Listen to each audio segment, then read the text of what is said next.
Bonjour Equil bonjour Equil bienvenue dans cette vidéo à qualité de son pas ouf parce que je suis au travail et que je suis aussi en plein déménagement. C'est pour ça que vous n'avez pas grand chose de nouveau sur la chaîne pendant au moins les prochaines semaines. Alors on est quand même sur la Balance Data Slate et ça fait trop plaisir. Elle est arrivée un petit peu plus tôt que prévu mais elle a été annoncée sur Warhammer Community dimanche soir et ça fait vraiment plaisir. On va faire un petit peu le récap de l'article pour voir quels vont être les sujets qui seront abordés dans cette data slate. Donc Elliot, notre master designer, nous parle de l'intercession squad avec rapide et méthodique qui seront modifiés. L'exaction squad va avoir un certain nombre de points de buff. Moi j'en attendais 7 ou 8, mais bon, on n'en aura que 4. Les rubriques Marines ont une modification dans le cadre de la Warp Coven, donc la coterie du Warp. On a aussi le Chaos Cult qui a eu une petite modification, on verra ça. Les Votan, mais aussi les Elysian Star Strider. On peut aller directement voir la partie Download avec Kill Team. C'est une toute nouvelle section qui a été réaménagée comme Warhammer 40 000. Vous voyez ici la partie Key Downloads avec Balance Data Slides ici, et la fac et les ratas qui ont été mises à jour aussi pour les squads d'intercession. On va aller de suite sur les squads d'intercession justement, et on va aller voir nos petites tactiques de chapitre. Nous avons rapide. Alors je fais un petit zoom, ça vous aidera à voir. Rapide. Ce qui a changé, c'est que le plus 1 pouce de mouvement ne concerne plus la charge, ça ne concerne uniquement que le mouvement normal.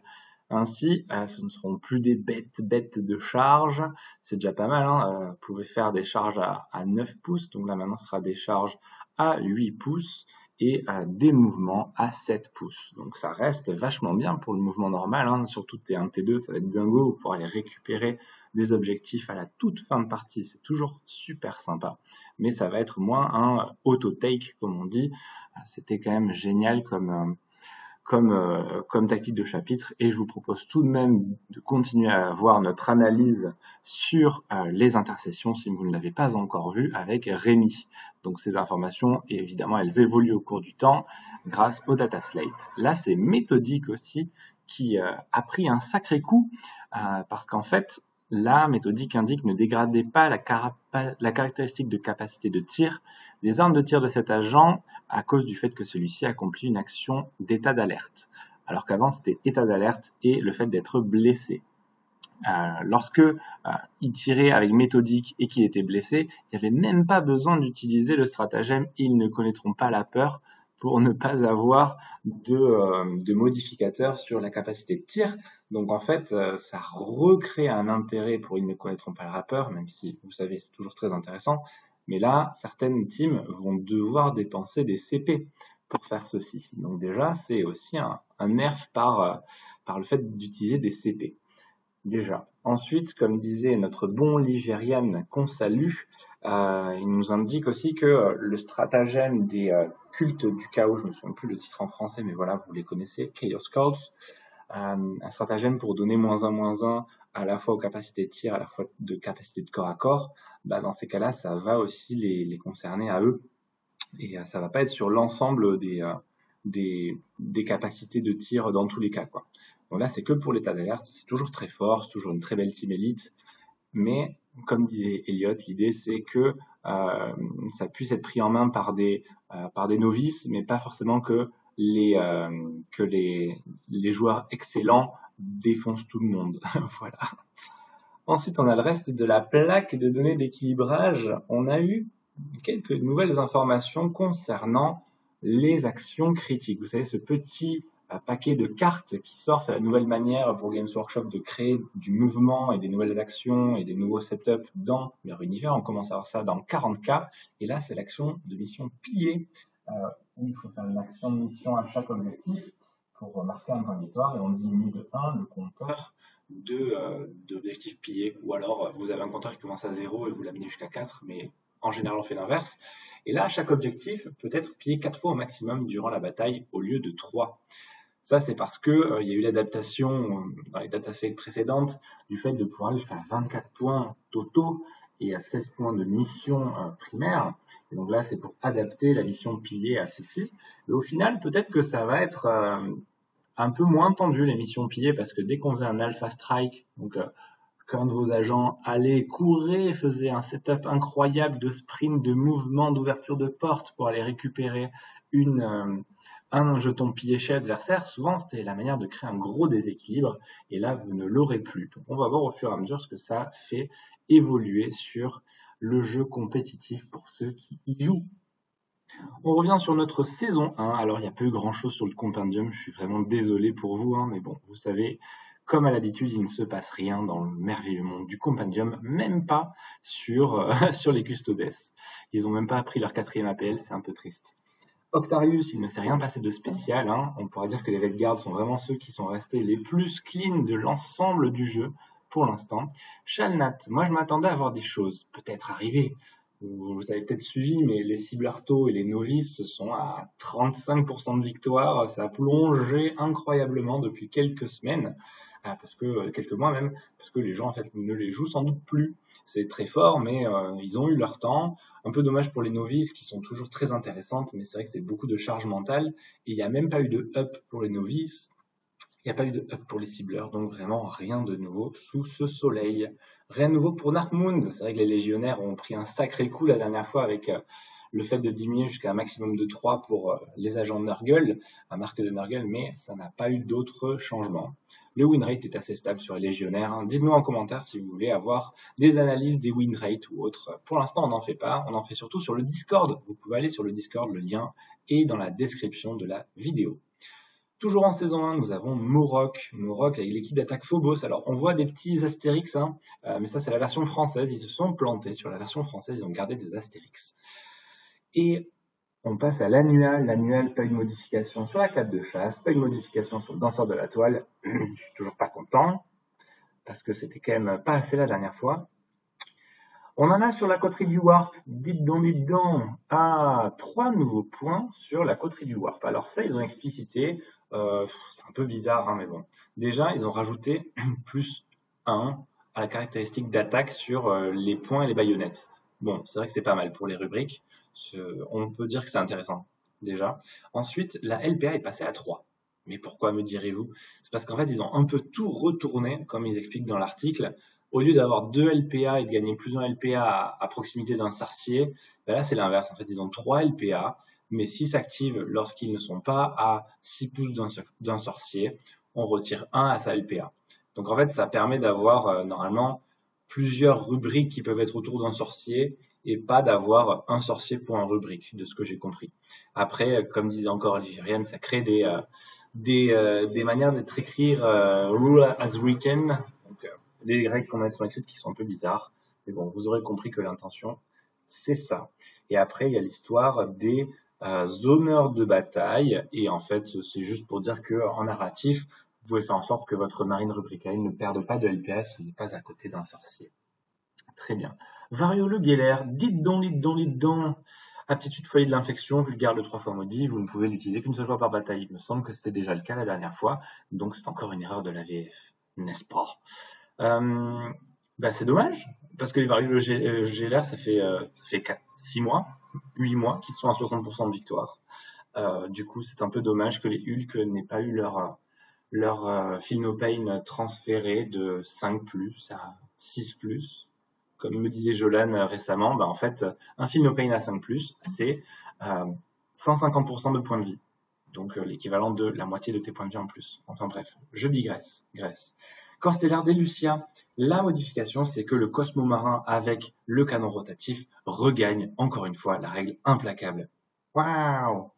Ils avaient plongé dans les win rates et en effet, ils auront rendu leur implacable. Saison 2, là maintenant, on discute vraiment. Les exorodeurs n'ont pas eu de modification, les sapeurs de la marine impériale, pas de modification, les squads d'intercession, on vient de le voir, et là, ça a été mis à jour en direct sur Warhammer Community, c'est toujours très chouette. Le Hierotech reste stable, la dernière fois, ils avaient eu tout plein de cadeaux, pareil pour les Khazarkins, ça reste stable, très bien. Mais moi, ce que j'attends, c'est vraiment ça. Kill Team, Supplice et Justice, l'escouade d'exaction. Parce qu'en effet, l'escouade d'exaction, elle était dans les abysses des taux de win rate. Elle était à 10% de win rate sur des tournois à plus de 7 joueurs. C'était vraiment ridicule. Et donc maintenant, on y est. On a notre Buff, moi j'attendais 7 points de buff comme les croûtes. Il y en a beaucoup moins, mais vous allez voir que certains sont à tiroir. Je commence pas par le premier, je commence par le deuxième parce que c'est ajouter un PV à la caractéristique de tous les agents. Et ça, comme on dit, ça fait toujours plaisir. Voilà, c'était vraiment important. Et on se rend compte qu'au final, les teams d'humains à 7 PV, c'est mieux quand c'est des teams d'humains à 8 PV. Voilà. Alors, escouade d'exaction, premier item. Ajouter ceci à l'aptitude d'efficacité impitoyable. Donc c'est l'aptitude de base en fait, qu'ils ont tous. En outre, si la cible est à 2 pouces d'un autre agent escouade d'exaction ami, cette arme de tir a la règle de touche critique P1 pour l'attaque de tir. Donc c'est super cool encore une fois d'être à rond de ses copains, c'est souvent l'idée dans cette team, et là on gagne la touche critique P1, ce qui était un des problèmes, parce que le vrai problème des fusils à pompe, c'est qu'ils ne traversent pas l'armure et les sauvegardes à 3+, donc c'était très compliqué. Donc là on va voir quel est l'effet de cette règle sur notre metagame. Alors moi j'ai prévu de la jouer évidemment, parce qu'elle est prête depuis 2 mois, mais comme c'était nul, je ne la jouais pas. Troisième point, là on y est. Les armes suivantes gagnent la règle spéciale létale 5+. La morsure mécanique du cybermastif. Oui, on aime ça. En plus, elle était déjà pas mal, mais c'est toujours très bien, surtout qu'il y a déjà des relances intégrées, donc ça fait trop plaisir. Un petit peu de corps à corps dans cette team, ça manquait un peu en effet. Le fusil à pompe exécutionnaire du tireur d'élite. Bon, lui, il est à grosse distance et il ne fera pas forcément à rond d'un autre agent ami, on va voir. Pistolet, fusil à pompe, lunettes du révélateur. Lui aussi, je crois qu'il est un peu censé être un peu tout seul dans son coin. Donc, on va voir ce que ça donne. Mais bon, c'est sympa en tout cas d'avoir pensé à nous. Je crois que c'est les 2 armes de tir qui ont des BM. Donc, c'est sympa de les faire proquer. Mais après, c'est pas non plus les profils les plus incroyables. Donc, ils auraient même juste pu rajouter des dégâts nativement, que ça aurait été pas mal. La morsure du cybermastif, c'est tout cool. 4e point, subterfuge tactique d'ordre d'exécution. Celui-là, je l'avais pas vu venir. 0 PC plus. Voilà, 0 PC plus, ça veut dire coûte un commandement supplémentaire à chaque utilisation antérieure que vous allez faire dans la bataille. Et vous pouvez l'utiliser plus d'une fois surtout, parce que c'est incroyable. Pour rappel, c'est le chef, il voit quelqu'un, il dit, lui, à chaque fois qu'on tire dessus les copains, on relance tout. Voilà, donc ça va être incroyable. Donc votre chef va être vraiment une pièce centrale dans cette équipe juste pour ça. Vous avez vu 0 PC à la base, c'est incroyable. Donc là, je l'attendais pas, personne ne l'attendait, mais vraiment c'est très intéressant, et du coup ça rajoute dans l'histoire de dire contre les teams élites, on va avoir la potentialité de le sortir peut-être 2 voire 3 fois celui-ci. Bon, faut payer un peu, mais c'est pas si mal. Je crois que la Kill Team Inquisition peut le counter plutôt bien avec leur stratagème à eux. Donc à voir s'ils sont pas trop reliable sur ça, relevant de ça.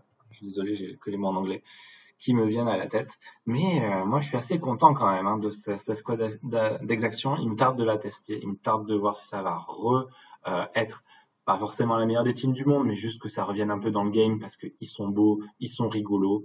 Ils ont toujours des matraques qui tapent à 2-2. Vraiment, ça mériterait un peu plus. Ou un 2-3, s'il vous plaît, les gars. J'espère que ça, ils le feront la prochaine fois. Parce qu'encore à corps, ils sont vraiment nuls. Et là, on arrive à Kill Team Perdition.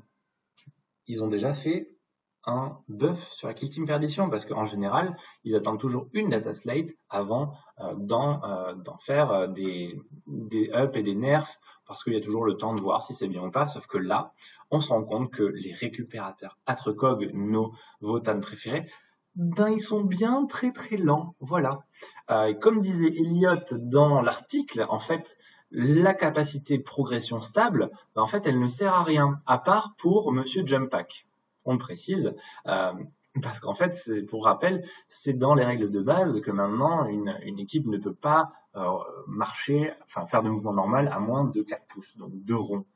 Et bien là, il se trouve qu'en plus de ceci, quand il effectue une action mouvement normal, ajouter triangle à sa caractéristique de mouvement. C'est pas la charge, les charges sont toujours à 6 pouces. C'est juste que pour se mettre en place au T1, au T2, ça va bien faire du bien. Et bon, ils ont dû se dire, bon, on crée tous les mouvements avec des itérations, des incréments de ronds, et du coup, on va devoir ajouter des petits triangles ailleurs, sinon ça va faire moche. Mais bon, voilà, vous voyez, c'est ce genre de choses-là qu'on se retrouve à la fin. Ça fait donc très plaisir, merci beaucoup, et on aura peut-être d'autres buffs dans 6 mois. Donc, on peut se l'attendre à fin septembre ou début octobre, notre prochaine data slate, hein. C'est déjà dommage, hein. Moi, j'ai envie de l'avoir, hein, parce que mes nains, ils sont pas très bons. Et on a ensuite le culte du chaos. Ah oui, d'ailleurs, juste sur Quitte Perdition, le grand absent, ce sont les Felgor Ravageurs. Évidemment, nos Ravageurs Felgor qui sont absolument trop forts. Ils ont eu un changement dans la fac, dans le sens où récemment, dès qu'ils étaient en frénésie, ils ne pouvaient plus compter sur le fait de marquer des points d'objectif ou marquer des tacops lorsqu'ils étaient en frénésie. Donc déjà, c'est un joli nerf, donc c'est bien plus intéressant pour les adversaires des Felgor, mais malheureusement, ce sera peut-être pas assez. Mais vous les connaissez, ils prennent leur temps avant de faire des gros nerfs ou des gros buffs, donc bon, c'est quand même assez saluable de rendre compte qu'ils n'ont pas nerfé violemment cette équipe. Et on va voir en termes de nerfs violents qu'il y avait quand même le culte du chaos, de centre de la foi. Vous savez, la boîte que personne n'a eu, un peu comme Perdition, la boîte que personne n'a eu. C'est ça le vrai nerf, c'est que personne n'a pu jouer ces équipes.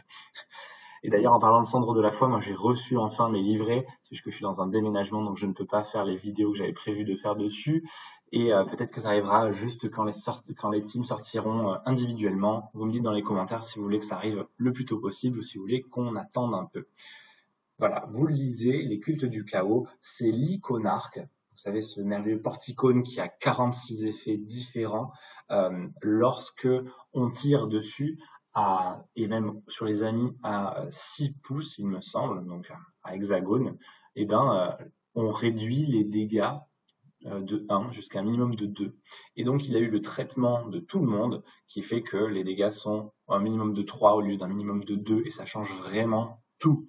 Ça, vraiment, je peux vous dire, pour avoir joué qu'une seule fois contre eux, c'est quand même magnifique parce que c'était trop fort. C'était vraiment trop fort. Vous faites des salves de bolter, vous en passez 3 qui réussissent, peut-être aucune qui est sauvée en face, donc vous faites 3 fois. Mais en fait, avec la réduction de -1, sur des armes à dégâts 3, ça arrivait à 6 de dommages intégraux, et vous aurez même pas pu tuer votre petit cultiste en face parce qu'il était protégé par l'iconarque. Voilà.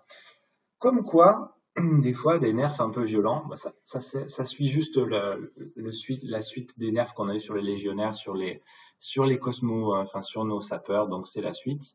Et il n'y a rien d'autre de plus dans cette data slate. On peut juste noter qu'elle fait à présent 5 pages et pas 4, parce que maintenant ça commence à faire pas mal de petits points de partout. Merci encore d'avoir suivi. J'espère que vous kiffez votre début d'été, que vous jouez soit à Warhammer, soit à Kill Team. Moi, personnellement, j'ai testé Warhammer. Et je me suis dit que c'était chiant de lancer des sacs de dés. Et du coup, j'ai arrêté Warhammer le jour de la sortie de Léviathan, plus ou moins. J'ai bien maîtrisé mes combats de patrol au final. C'était pas si intéressant que ça. Donnez-nous votre avis sur cette data slate en commentaire sur le Facebook, sur le Discord. Venez encore sur le Discord parce que c'est très pratique de discuter stratégie avec les channels très différents et puis on est très actifs dessus. On sait qu'on délaisse un petit peu le Facebook, mais bon, c'est juste parce que c'est plus pratique. Discord, on se retrouve très bientôt, peut-être avec d'autres vidéos sur les centres de la foi. Dites-moi si vous les voulez. Et à ciao, les Kill Teamers.